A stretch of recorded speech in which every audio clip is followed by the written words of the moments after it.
Usafiri wa pikipiki maarufu bodaboda nchini Tanzania barani Afrika ndio usafiri unaotegemewa na watu wengi kwa sasa.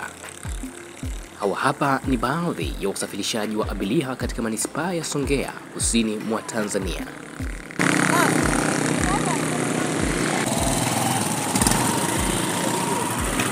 Nyakati za asubuhi na usiku, usafiri huu wa bodaboda hutumiwa na idadi ya watu wengi. Baadhi yao bodaboda hufanya kazi mpaka usiku wa manane.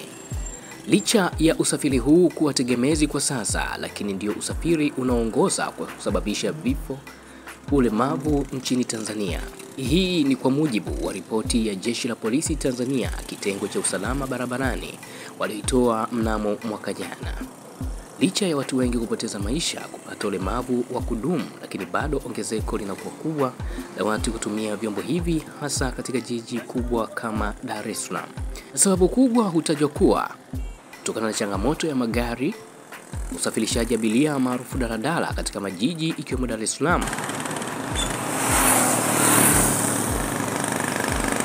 Tukirudi kwa wasafirishaji hawa bodaboda, pia wanashutumiwa sana kuendesha vyombo hivi vya moto kwa mwendo usiofaa, hata kama hana safari yoyote ya haraka. Wengine husema ukiwa na safari yako usimwambie bodaboda niwaishe. Hilo ni kama umejiingiza kwenye moto. Swahili husema kichaa kapewa rungu.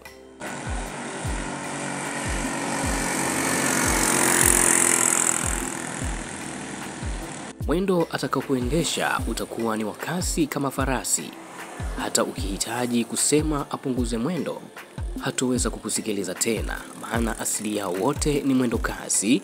Tena huenda atakubadilikia wewe mteja, na hao ndio bodaboda.